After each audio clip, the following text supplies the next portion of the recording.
Assalamualaikum warahmatullahi wabarakatuh. Halo semuanya. Pertama-tama kami ucapkan terima kasih kepada Bapak Glenn selaku dosen pengampu mata kuliah Akuntansi Manajemen dan Bisnis atas waktu dan kesempatan yang telah diberikan. Sebelum itu, izinkan kami dari kelompok 5 untuk memperkenalkan diri terlebih dahulu. Dengan saya sendiri, Alsara Valina sebagai moderator. Lalu ada anggota kelompok kami yang lain, ada Masti,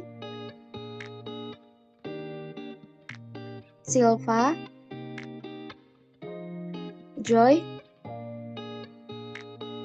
Sylvia, Yemima, Aulia, Delon, Rahma, Trivena, dan Ninda. Adapun materi yang akan kami bahas dalam ruang Zoom ini ialah tentang penilaian kerja dan harga transfer.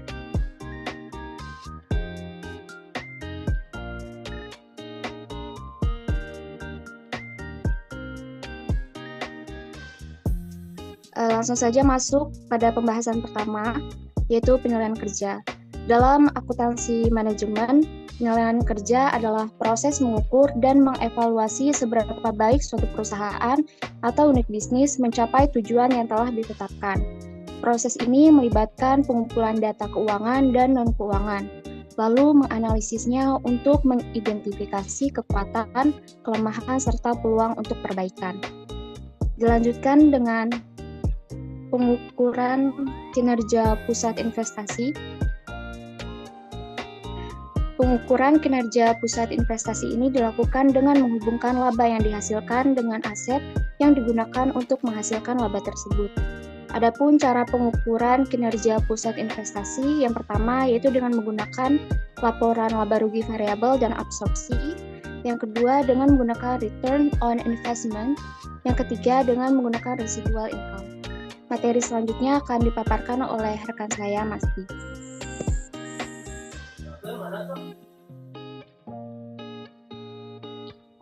Laporan laba rugi variabel dan absorpsi.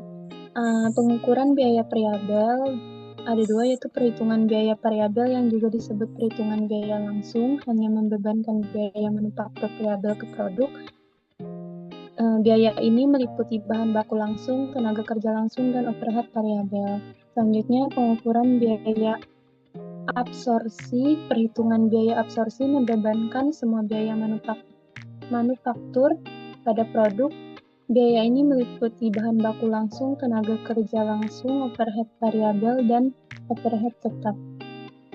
Selanjutnya akan dijelaskan oleh teman saya. Selanjutnya yakni masuk pada klasifikasi biaya.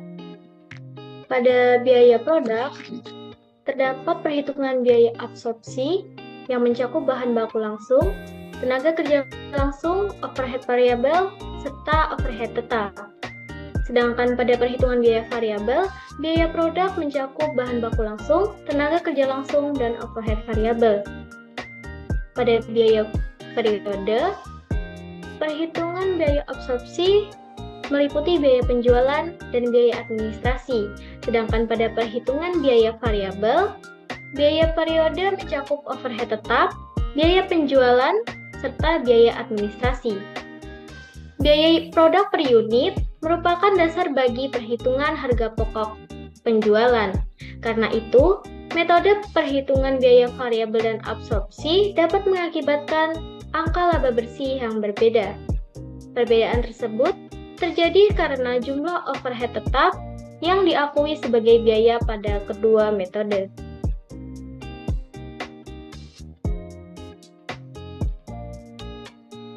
Selanjutnya masuk pada materi Return on Investment atau ROI. Salah satu cara mengaitkan laba operasi dengan aktiva yang digunakan adalah dengan menghitung pengembalian atas investasi, Return on Investment atau ROI, yaitu laba yang diperoleh untuk setiap dolar investasi. Dapat diketahui, ROI merupakan laba operasi atau aktiva operasi rata-rata.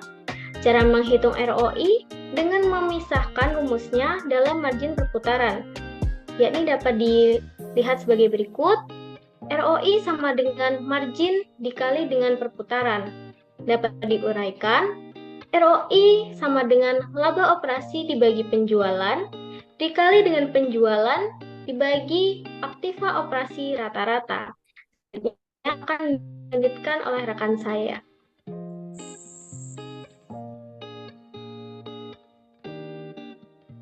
Selanjutnya ada keunggulan dan kelemahan ROI. Keunggulannya sendiri ada 3. Yang pertama itu mendorong manajer untuk fokus pada hubungan antara penjualan, beban, dan investasi. Yang kedua, mendorong manajer untuk fokus pada efisiensi biaya. Yang ketiga, mendorong manajer untuk fokus pada efisiensi aktiva operasi. Selanjutnya kelemahannya, yang pertama itu mengakibatkan fokus yang sempit pada profitabilitas divisi dengan mengorbankan profitabilitas keseluruhan perusahaan. Yang kedua itu mendorong manajer untuk fokus pada kepentingan jangka pendek dengan mengorbankan kepentingan jangka panjang. Selanjutnya akan dijelaskan oleh rekan saya. Selanjutnya kita akan memasuki materi berikutnya, yaitu residual income atau RI, yang dimana residual income atau RI ini dapat digunakan untuk mengatasi akibat negatif penggunaan ROI.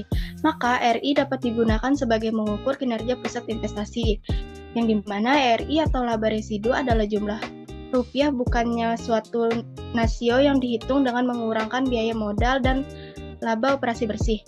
RI biasanya dihitung dengan menggunakan rumus sebagai berikut, yaitu RI sama dengan laba operasi dikurang rate return minimum dikali aktiva operasi. Selanjutnya akan dijelaskan oleh teman saya.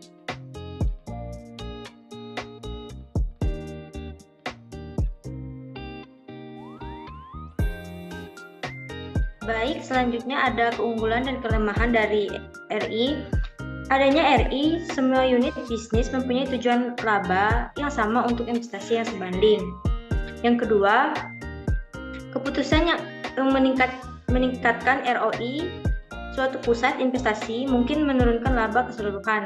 Jika menggunakan RI, investasi yang menghasilkan laba lebih besar daripada TROI, modalnya akan meningkatkan RI, sehingga secara ekonomis menarik bagi manajer.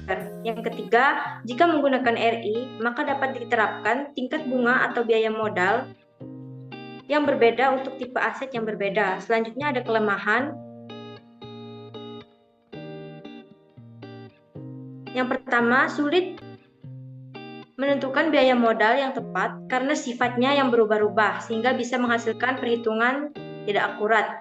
Yang kedua, tidak bisa membandingkan divisi berbeda ukuran karena menggunakan ukuran absolut. Yang ketiga, manajer cenderung mengejar laba jangka pendek dan mengabaikan investasi jangka panjang. Yang keempat, perhitungan lebih kompleks dan butuh pemahaman mendalam tentang konsep biaya modal.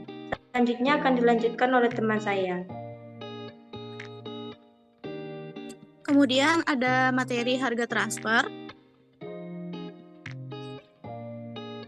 Pengertian dari harga transfer merupakan suatu harga yang dibebankan untuk sebuah komponen oleh penjual pada pembeli di perusahaan yang sama. Harga transfer biasanya akan digunakan untuk kepentingan penilaian kemampuan menghasilkan laba divisi dalam perusahaan. Terdapat divisi yang menjual produk, barang, atau jasa disebut sebagai penjual, dan divisi yang membeli produk, barang, atau jasa disebut pembeli. Selanjutnya akan dijelaskan oleh rekan saya. Ya, kebijakan penetapan harga transfer. Saat menetapkan harga transfer, ada 4 metode umum yang digunakan. Yang pertama metode marketplace, yang kedua metode harga transfer, yang ketiga metode negosiasi, yang keempat ada metode koordinasi dan penyelesaian konflik. Yang pertama kita akan membahas metode marketplace atau harga pasar,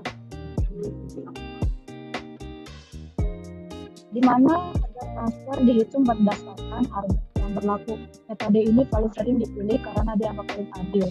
Di sisi penjualan, dalam perusahaan menjual produk ke divisi pembeli dengan harga yang sama seperti jika produk tersebut dijual ke pihak eksternal.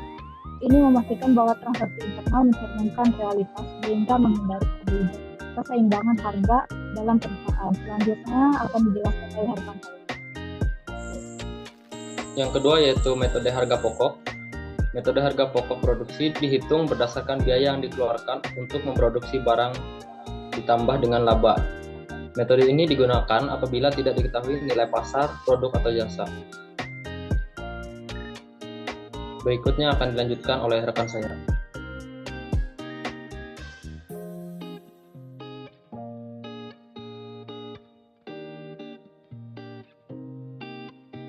Yang ketiga ada metode negosiasi, yang dimana metode negosiasi adalah penetapan harga transfer berdasarkan negosiasi atau kesepakatan antara kedua pusat pertanggungjawaban.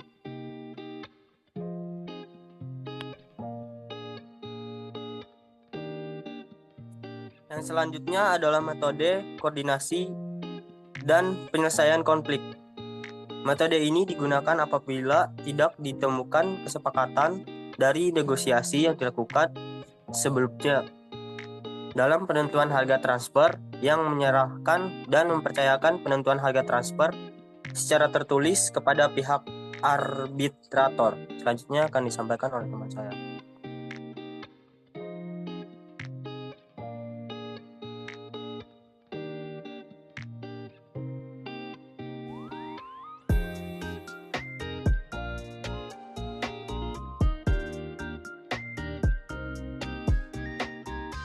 Selanjutnya yaitu penilaian kerja dan harga transfer. Penilaian kerja dapat digunakan untuk merencanakan suksesi dan juga mampu mengidentifikasi serta menetapkan perbaikan yang diperlukan untuk menjaga motivasi dan keterlibatan karyawan dalam sebuah perusahaan. Dan harga transfer dapat membantu menciptakan kesamaan tujuan di antara segmen-segmen perusahaan. Harga transfer juga dapat membantu memotivasi manajer pusat laba pengirim, pusat laba penerima, dan kantor pusat dalam membuat keputusan yang tepat. Baik, sekian presentasi dari kami. Sekali lagi kami ucapkan terima kasih kepada Bapak Glenn dan teman-teman sekalian yang sudah berkenan menyimak presentasi kami hingga akhir. Dari materi yang telah kami sampaikan ini dapat disimpulkan bahwa penilaian kerja dilakukan untuk mengukur seberapa baik setiap divisi bekerja, dan harga transfer yang tepat akan membuat penilaian kinerja lebih akurat. Kami harap paparan materi tadi dapat menambah wawasan dan bermanfaat bagi kita semua. Saya sebagai moderator izin menutup presentasi. Mohon maaf jika ada kekurangan dan kesalahan dalam penyampaian. Sekian, terima kasih.